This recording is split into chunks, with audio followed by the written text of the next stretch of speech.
Municipal boundary Khanewal پر پہلی مستند تاریخی دستاویز سرزمین خانیوال کے بعد ابو اسامہ ضیاء الرحمن یونس پیش کرتے ہیں دستاویزی فلم خانیوال قیام پاکستان سے قبل۔ یہ دستاویزی فلم خانیوال کی مذہبی، تعلیمی، طبی، تاریخی، تفریحی اور تعمیری مقامات پر مشتمل ہے۔ بسم اللہ الرحمن الرحیم۔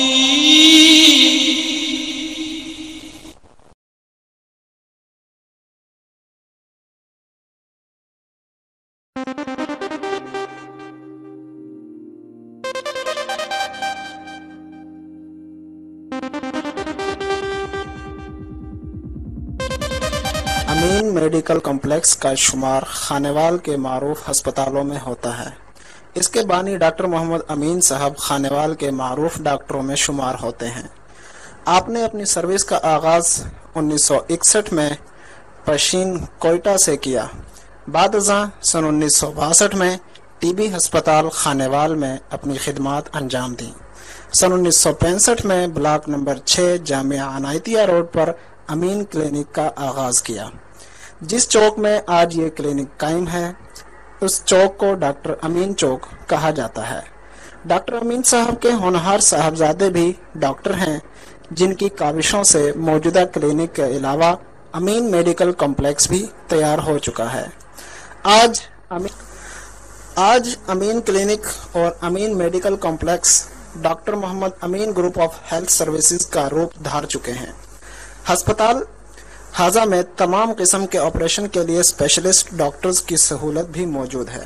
ہسپتال حاضہ کے ڈاکٹروں میں doctor Muhammad Waqar Ahmad MBBS general physician و surgeon, doctor Muhammad Fahim Zia MBBS FCPS ماہر امراض چشم، doctor Muhammad Irfan Ahmad FCP SFRCS England, surgical specialist doctor Arifa Akhtar FCPS surgical specialist ماہر امراض چھاتی و بواسیر، doctor Nasir Uddin assistant professor gynae laparoscopic surgeon, doctor Tanvir Ulhaq assistant professor urology ماہر امراض گردہ مثانہ و مخصوصہ، ڈاکٹر افضل شیخ نیرو سرجن اسسٹنٹ پروفیسر نیرو سرجری۔ مذکورہ ڈاکٹرز کی خدمات کسی بھی وقت حاصل کی جا سکتی ہیں۔ بڑی جامع مسجد پرانا خانیوال۔ مسجد حاضہ خانیوال کی سب سے قدیم مسجد ہے۔ یہ مسجد خانیوال کی سب سے پہلی مسجد ہے، کیونکہ خانیوال کے آباد کار مسلم ہی تھے جنہوں نے اپنی عبادت کے لیے یہ مسجد تعمیر کی تھی۔ جامع مسجد خانیوال کوہنہ میں قائم یہ مسجد تاریخی لحاظ سے سب سے زیادہ قدیم ہے۔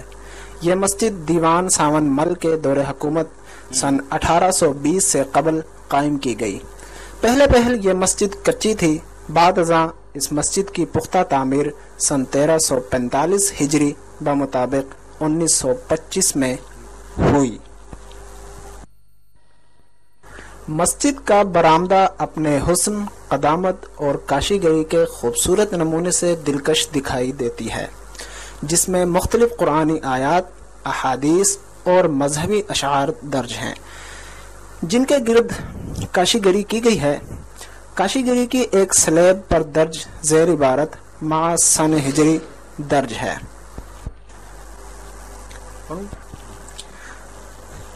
ابو بکر راسی والعمر عینی والعثمان لسانی والعلی صدری وسائر الصحابۃ اعزائی۔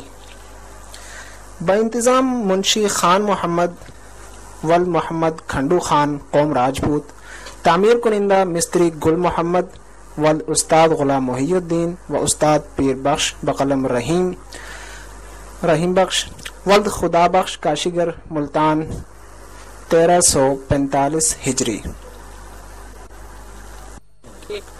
مسجد حاضہ میں بچوں کے لیے قرآن پاک کی تعلیمی درسگاہ ہے۔ جنوب مشرق میں مین گیٹ ہے، جبکہ جنوب مغرب میں نمازیوں کی آمد و رفت کے لیے دروازہ نصب ہے۔ جنوب مغربی کونے میں وضوگاہ، استنجا خانے اور غسل خانے ہیں۔ زمانہ قدیم میں جنوب مغربی کونے میں کنواں ہوتا تھا، جس کا پانی مسجد کی ضروریات کے لیے استعمال ہوتا تھا اور یہاں سے مسلمان پانی بھر کر گھریلو ضروریات پوری کرتے تھے۔ اب یہ کنواں بند ہے مگر اس کے نشانات آج بھی باقی ہیں۔ اس جگہ آج کل پانی کا پمپ لگا ہوا ہے جو پانی کی ضروریات کو پورا کرتا ہے۔ مسجد کے جنوب میں ڈاہا خاندان کے بزرگوں کی 4 قبریں ہیں۔ مسجد کے پہلے امام و خطیب حضرت مولانا قاضی قطب الدین صاحب رحمۃ اللہ تعالی علیہ تھے اور پہلے خادم مسجد قاضی سعید الدین صاحب رحمۃ اللہ تعالی علیہ تھے۔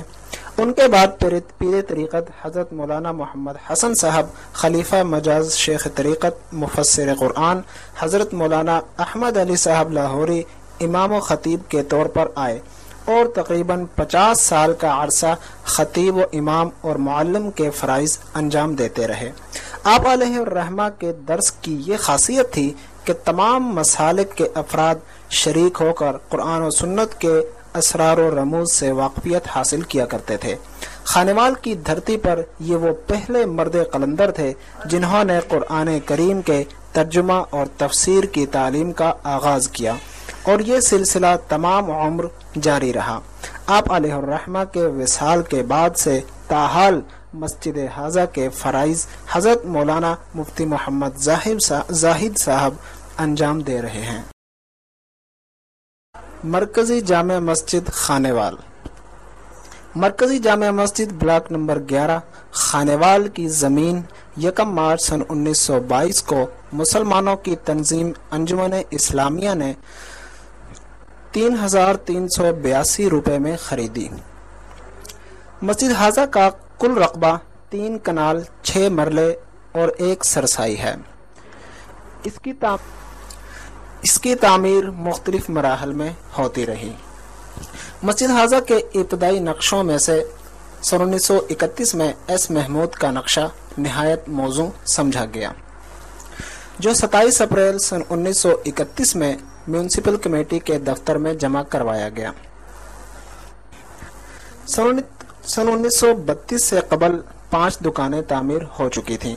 مسجد حاضہ کا دوسرا نقشہ نارائن داس اور دیوان کند نے بنایا جو 30 مئی سن 1941 کو میونسپل آفس میں جمع کروایا گیا اور 14 جون سن 1941 میں منظور ہوا۔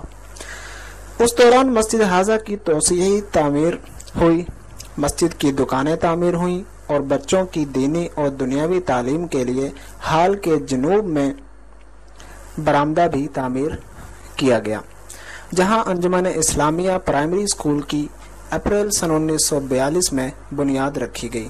مسجد حاضہ کا تیسرا نقشہ اگست سن 1941 میں بلونت سنگھ نے بنایا جبکہ چوتھا نقشہ فروری سن 1943 میں پھر بلونت سنگھ نے بنایا۔ مسجد کے مین گیٹ کے جنوب میں کنواں تھا۔ یہاں سے پانی مسجد کی جنوبی دیوار کے ساتھ واٹر ٹینک میں جاتا تھا جہاں وضوگاہ تھی۔ کنویں کے ساتھ ہی 2 عدد استنجا خانے بھی تھے۔ سن 1943 کے بعد مسجد حاضہ کا دکانوں کے اوپر والا حصہ تعمیر کیا گیا جہاں آج کل طلباء کو کتب پڑھائی جاتی ہیں اور طلباء کی رہائش گاہ بھی ہے۔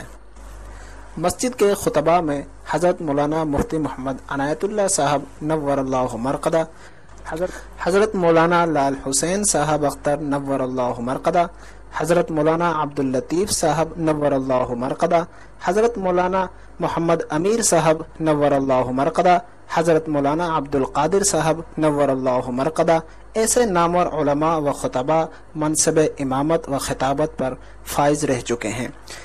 اس کے سیکرٹری اور خزانچی کے فرائض انجام دینے والوں میں حضرت مولانا مفتی محمد عنایت اللہ صاحب سن 1932 میں، غلام سرور سرگانہ صاحب سن 1935، نور محمد صاحب سن 1941، مرید حسین مگسی۔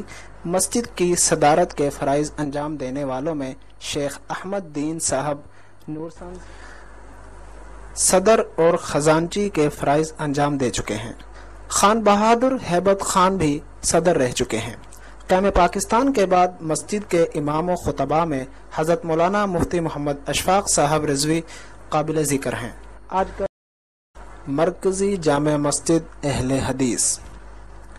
مرکزی جامع مسجد اہل حدیث بلاک نمبر 11 احاطہ نمبر 103 104 پہل سرکیوں کی چھپر پر مشتمل تھی، جس کے چاروں جانب چھوٹی چھوٹی دیواریں تھیں۔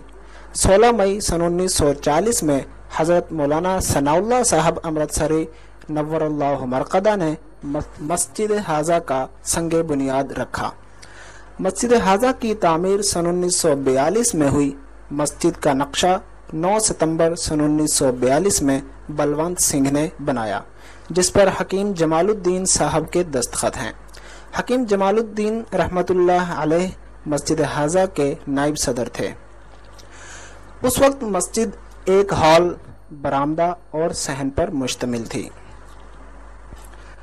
مسجد حاضہ میں داخلے کے لیے 2 دروازے تھے، ایک مین گیٹ روڈ پر جبکہ دوسرا دروازہ چوک میں کھلتا تھا۔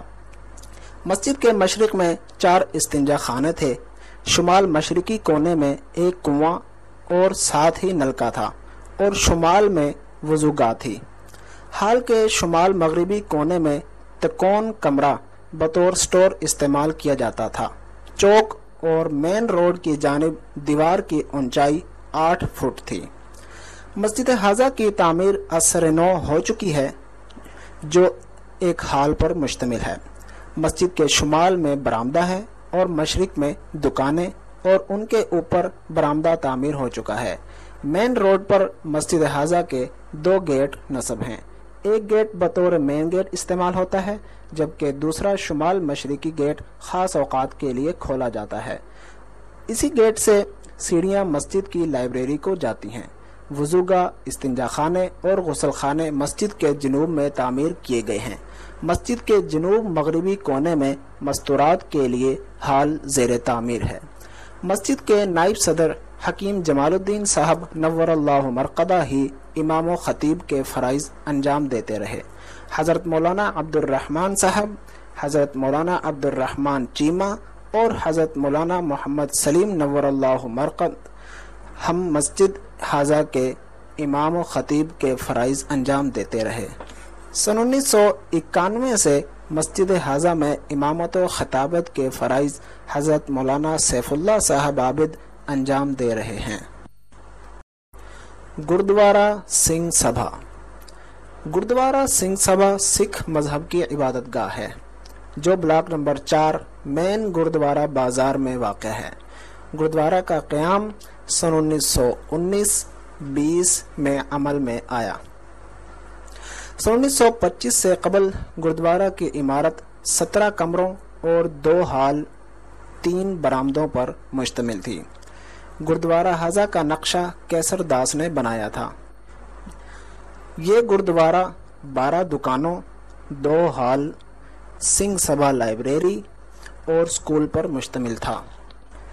گردوارہ حاضہ کی اوپر والی منزل سکول کے لیے مخصوص تھی، جس میں بلیک بورڈز بھی تعمیر کیے گئے تھے۔ سن 1932 میں گردوارہ حاضہ کے سکول کے استاد گنگا رام تھے۔